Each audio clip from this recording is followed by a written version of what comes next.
Hi, this is Christine with East Ridge Kitchen, and I'm going to show you how to make rice noodles with our leftover noodles from the spring rolls. I have minced garlic, chopped onions. You could certainly use green onions. Would not recommend red, but green would be excellent as well, but I have white.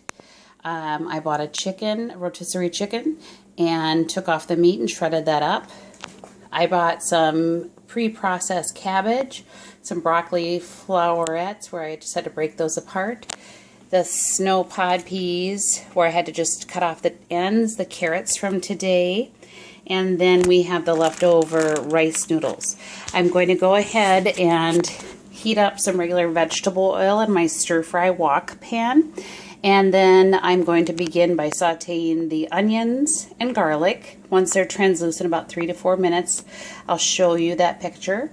Then I'll add the chicken and the other vegetables, followed by the noodles last, and finishing off with some soy sauce. So very easy to utilize all the ingredients that we use for spring rolls today. I'm all set to go, and I'm not wasting product, and I'll have a delicious meal as well as some additional spring rolls for today, for tonight for supper. And I'll come back to this when I am in the process of things.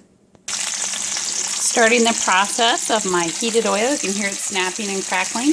I'll have to watch it carefully and saute for 2 to 3 minutes until translucent and soft, adjusting the heat as needed.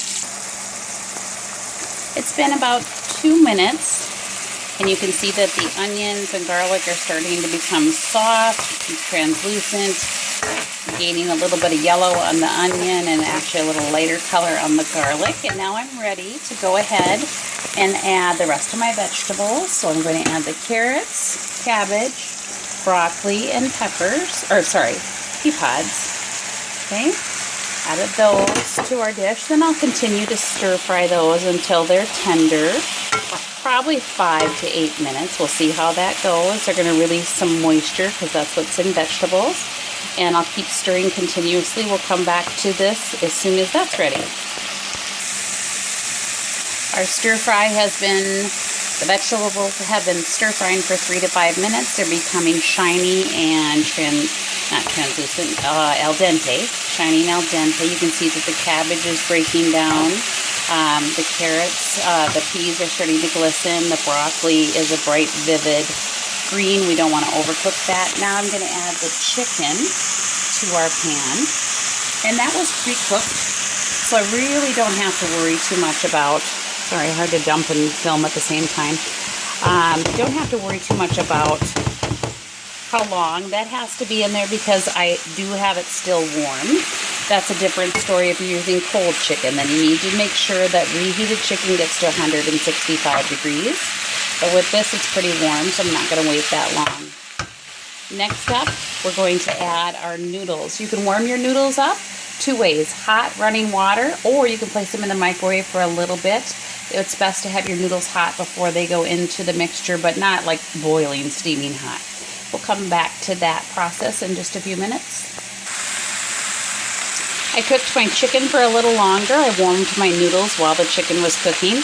Now I've added my noodles that are warmed up, and they're still nice and loose because of the oil that we had put on them. Next I'm going to add the soy sauce.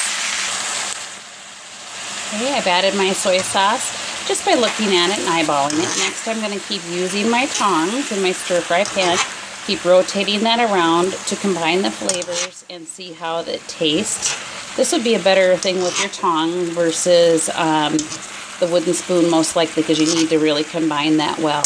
I'll taste it periodically and see where I'm at for flavor. You don't want to over salt it. By the same token, the soy sauce really is the only seasoning and flavoring that you're giving the noodles. So you want to taste it. So we'll come back to that as soon as we got done and see how much we had to end up adding. Okay, I've added some more soy sauce and continued to cook it through and made sure it was 165 degrees.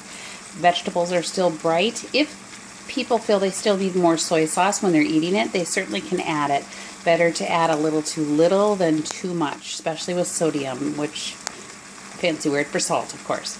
So that is it on rice noodles. Enjoy. Have a great day.